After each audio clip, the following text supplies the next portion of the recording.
الله الرحمن الرحيم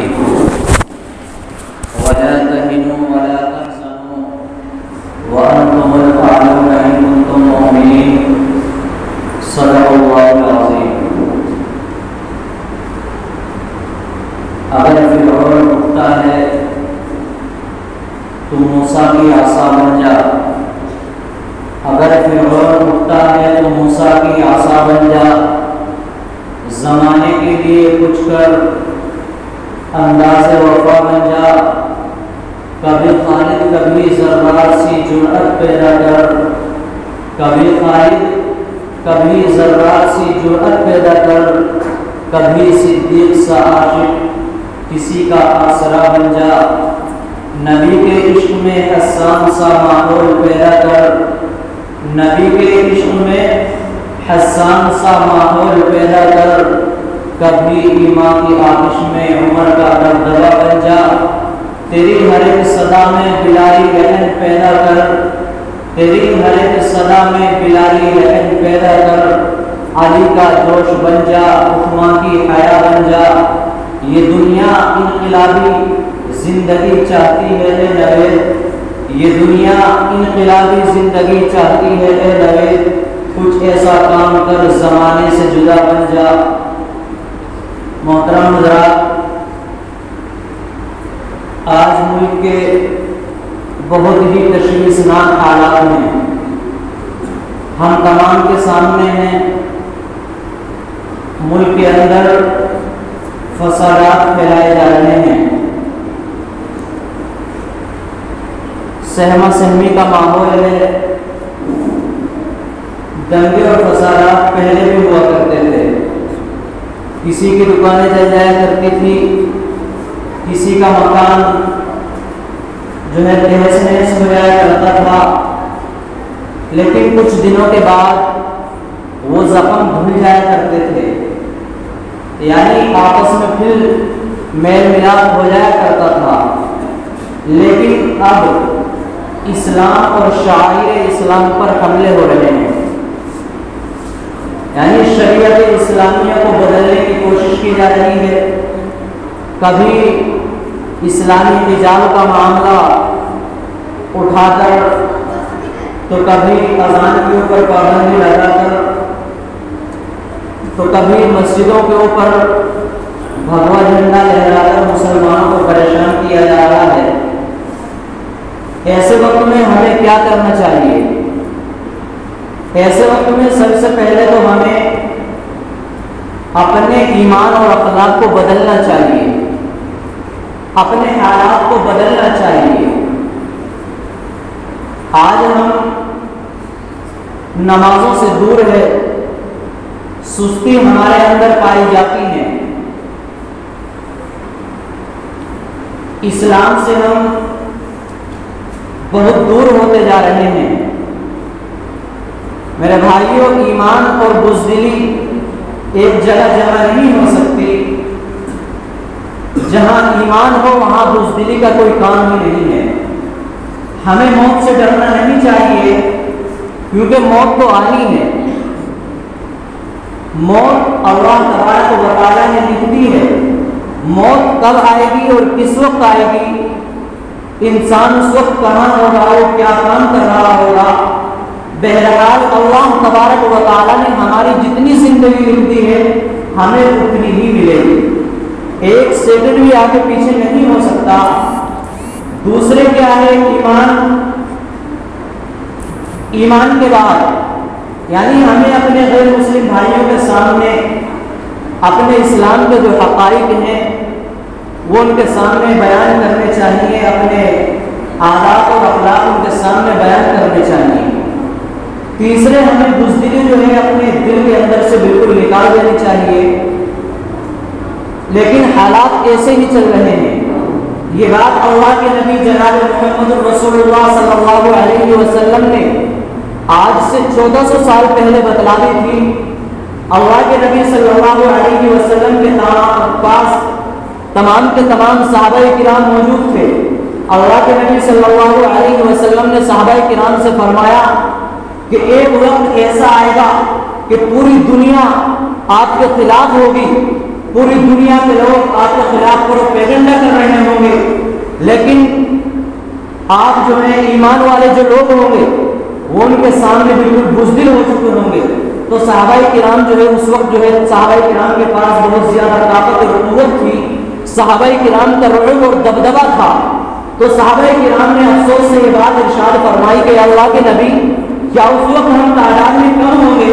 اللہ کے نبی صلی اللہ علیہ وسلم نے اس وقت یہ بات ارشاد فرمائی تھی کہ ہم تعداد میں کم نہیں ہوں گے، ہم تعداد میں اس وقت بہت زیادہ ہوں گے۔ پھر صحابہ کرام نے افسوس کے ساتھ یہ بات فرمائی اللہ کے نبی سے کہ اللہ کے نبی پھر وہ وقت کیسا ہوگا کہ وہ لوگ ہمارے اوپر حاوی ہو جائیں گے، ہمارے اوپر رعب و دبدبہ ہوگا، ہمارا رعب، اسلام کا رعب ان کے دلوں سے نکل چکا ہوگا، اسے کیا وجہ ہوگی؟ تو اللہ کے نبی صلی اللہ علیہ وسلم نے فرمایا کہ اس وقت میں لوگ جو ہے موت سے اس کی دو وجہ ہے۔ اللہ کے نبی نے فرمایا کراہیت الموت، کہ لوگ جو ہے موت کا ڈر لوگوں کے دلوں سے نکل چکا ہوگا، یعنی لوگوں کے دلوں میں موت کا ڈر بیٹھ چکا ہوگا، موت سے لوگ گھبرائیں گے۔ اور دوسرے جو ہے دنیا کی محبت جو ہے لوگوں کے دلوں میں گھر کر چکی ہوگی، لوگوں کے دلوں میں بس چکی ہوگی۔ آج یہی بات ہے، جو لوگ ہمارے اوپر حاوی ہو رہے ہیں، ہمارے اوپر رعب و دبدبہ جو ہے لوگوں کا، کافروں کا ہمارے اوپر قائم ہو رہا ہے، یہی دو وجہ ہیں۔ ہم جو ہے موت سے بہت زیادہ ڈرنے لگے ہیں اور دنیا کی محبت جو ہے ہمارے دلوں کے اندر پیدا ہو گئی ہے۔ ہمیں جو ہے موت کا ڈر اپنے دلوں سے نکال دینا چاہیے، کیونکہ موت جو ہے اپنے وقت پر آنی ہے، ایک لمحہ بھی، ایک سیکنڈ بھی آگے پیچھے موت نہیں ہو سکتی۔ اور دنیا کی محبت یہی ہے، آج ہمیں دین کے مقابلے میں دنیا کی محبت بہت زیادہ ہو گئی ہے۔ آج ہمیں نیند پیاری ہے، نماز پیاری نہیں ہے۔ آج ہمیں نیند پیاری ہے، لیکن جو اسلام نے طریقہ بتایا اس طریقے پر چلنا ہمیں گوارا نہیں ہے۔ رمضان المبارک کا مقدس اور بابرکت مہینہ چل رہا ہے، اللہ تبارک و تعالیٰ سے ہمیں دعا کرنی چاہیے، اللہ تبارک و تعالیٰ کے سامنے رونا چاہیے، گڑ گڑانا چاہیے۔ 2 عشرے رمضان المبارک کے چلے گئے، اب تیسرا عشرہ مغرب کے بعد سے شروع ہو رہا ہے۔ اب اس میں طاق آتے ہیں جن میں ہمیں شب قدر کی تلاش کرنی چاہیے، اور صرف خالی دعاؤں سے بھی کام چلنے والا نہیں ہے۔ خالی اگر ہم دعاؤں پر اکتفا کر کے بیٹھ جائیں کہ خالی دعاؤں سے حالات بدل جائیں گے، دعاؤں سے حالات نہیں بدلیں گے۔ اگر ہم نمازوں کے اندر قنوت نازلہ پڑھنا شروع کر دیں، خالی قنوت نازلہ پڑھنے سے حالات نہیں بدلیں گے۔ ہمیں کچھ کرنا ہوگا، ہمیں حالات سے لڑنے کے لیے دفاع کرنا ہوگا، ہمیں میدان کے اندر آنا ہوگا، صحابہ کرام کی قربانیوں کو ہمیں یاد کرنا ہوگا۔ ہم کہتے ہیں صحابہ کرام کے ایمان اتنے مضبوط تھے، صرف وہ قصے اور کہانیوں کے اندر رہ گئے۔ ہمیں ان کے اوپر عمل بھی کرنا ہوگا، جیسا کہ صحابہ کرام نے عمل کر کے دکھایا، اللہ کے نبی جناب محمد رسول اللہ صلی اللہ علیہ وسلم نے عمل کر کے دکھایا۔ ہمیں بھی ان کی زندگی پر چل کر حالات سے لڑنا ہوگا، اپنے ایمان کو مضبوط کرنا ہوگا۔ ان کا صحابہ کرام کا رعب اور دبدبہ اتنا تھا کہ صحابہ کرام کی ایک جماعت، ملک فارس پر جب صحابہ کرام کی ایک جماعت نے حملہ کر دیا اور ایسی بستی کا محاورہ کیا صحابہ کرام کی جماعت نے کہ جس بستی کے اندر بادشاہ سلامت رہتا تھا، جب صحابہ کرام کی جماعت اس بستی کے اندر کافی دن ہو گئے تو بادشاہ سلامت پریشان ہو گیا۔ اس نے اپنے معاونین سے، اپنے لوگوں سے مشورہ کیا کہ مسلمان حملہ آور ہیں، ایسے وقت میں ہم کیا کریں؟ اگر انہوں نے حملہ ہمارے اوپر کر دیا تو جان بچانی مشکل ہو جائے گی، کیونکہ یہ مسلمانوں کی جماعت جدھر بھی حملہ کر رہی ہے فتح پا رہی ہے۔ چنانچہ مشورہ ہوا، انہوں نے کہا کہ آپ جو ہے ان کے پاس جائیں، یعنی امن کا پیغام دیا۔ تو صحابہ کرام کو مشورہ ہوا اور ایک صحابی کو بادشاہ سلامت کے پاس روانہ فرما دیا، اور وہ ایسے صحابی کہ ان کا کرتا پھٹا ہوا ہے اور ببول کے کانٹوں سے وہ اس کرتے پر سلائی لگی ہوئی ہے، گھوڑے کے اوپر زین نہیں ہے جس کے اوپر سوار ہوتے ہیں۔ صحابہ کرام کے دربار میں وہ صحابی پہنچ جاتا ہے تو بادشاہ سلامت کو بڑا غصہ آتا ہے کہ آپ کو معلوم نہیں ہے آپ کس کے پاس آئے، آپ کو شرم نہیں آتی، آپ کو ادب احترام نہیں ہے، کوئی تمیز ہی نہیں ہے، آپ بادشاہ کے دربار میں آئے اور ایسی حالت میں۔ تو صحابی کی زبان سے یہ بات نکلی کہ اللہ کے نبی جناب محمد رسول اللہ صلی اللہ علیہ وسلم نے حکومت کے سامنے ہمیں اسی طرح پیش کرنے کا حکم فرمایا ہے. تو بادشاہ سلامت کو بڑا غصہ آیا اور جوش میں لال ہو گیا اور کہا کہ آپ کیا چاہتے ہو؟ صحابی نے کہا اسلم تسلم، یا تو اسلام قبول کر لو اور سلامتی پا جا، اسلام قبول کر لے اور سلامتی پا جا. تو بادشاہ سلامت کو غصہ آیا کہ آپ یہ کیا کر رہے ہیں؟ ہم آپ کو یہاں بھوکے اور ننگے آدمی ہیں، بھوکے اور ننگے آدمیوں کے ہاتھ میں ہم یہ حکومت دے دیں، ایسا کیسے ہو سکتا ہے؟ تو صحابی نے عرض کیا یا تو میری یہ بات مان لے، نہیں تو پھر حکومت ہماری ہوگی اور تمہیں امن و سلامتی کے ساتھ جینا ہوگا، اور اگر تم نے ہماری یہ بات نہ مانی تو پھر جنگ کے لیے تیار ہو جا، پھر تلوار ہمارا اور تمہارا فیصلہ کرے گی. کیا ایمان تھا ان لوگوں کا؟ آج ہم گھبرا جاتے ہیں، آج اللہ کا ڈر ہمارے دلوں سے نکل گیا. آج ہم ایک پیلے کپڑے والوں سے ڈر رہے ہیں کہ ایسا ایمان ہو گیا ہمارا. ایمان اور بزدلی ایک جگہ جمع نہیں ہو سکتی، یہ ایمان نہیں ہے. کہ ایسا ایمان تھا کہ بادشاہ سلامت کے سامنے پھٹے ہوئے کپڑوں میں ایک صحابی کتنے جذبے کے ساتھ بات کر رہے ہیں. جب ہمارا ایمان مضبوط ہوگا اور جب ایمان مضبوط ہوتا ہے تو غیر مسلموں کے سامنے ایک ایمان والے کا رعب اور دبدبہ ایسا ہی ہوتا ہے جیسا کہ ان صحابی کا تھا. لگاتا تھا جب نعرہ تو خیبر توڑ دیتا تھا، لگتا تھا جب نعرہ تو خیبر توڑ دیتا تھا، حکم دیتا تھا دریا کو تو دریا بھی رستہ چھوڑ دیتا تھا. میرے بھائیوں، ایسا ایمان تھا ان صحابہ کرام کا. آج ہمیں بھی ایسا ہی ایمان بنانے کی ضرورت ہے، اپنے ایمان کو مضبوط کرنے کی ضرورت ہے.